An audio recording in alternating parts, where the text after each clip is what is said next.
இன்றைக்கி நம்ம ஒரு பீட்ரூட் பொரியல் ரெசிபி எப்படி டேஸ்டியாக ஈஸியாக பண்ணுறேன்னு பார்க்க போகிறோம். இதில் நிறைய சத்துக்கள் இருக்குது. சாம்பார் சாதம், பருப்பு சாதம், தயிர் சாதம் எல்லாத்துக்கும் இது சூப்பராக இருக்கும். இது எப்படி ப்ரிப்பேர் பண்ணுறேன்னு பார்க்கலாம்.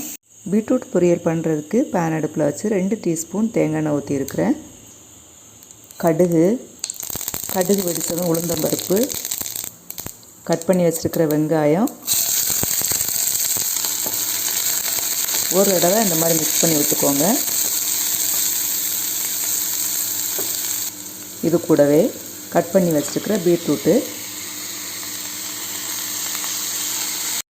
எல்லாத்தையும் சேர்த்து ஒரு தடவை மிக்ஸ் பண்ணி விட்டுக்கலாம்.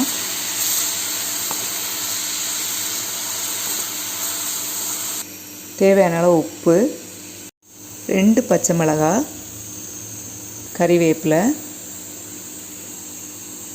மிக்ஸ் பண்ணி விட்டுக்கோங்க. அப்படியே ஒரு 2 நிமிஷம் நம்ம வேக விட்டுடலாம்.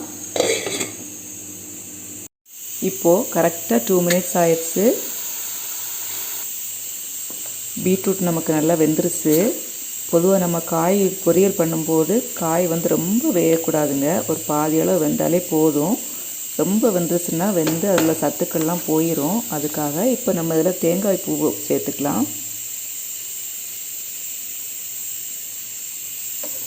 அவ்வளோதாங்க, தேங்காய் பூ சேர்த்து மிக்ஸ் பண்ணி விட்டுற வேண்டியது தான். ஈஸியான பீட்ரூட் பொரியல் நமக்கு ரெடி ஆயிடுச்சு.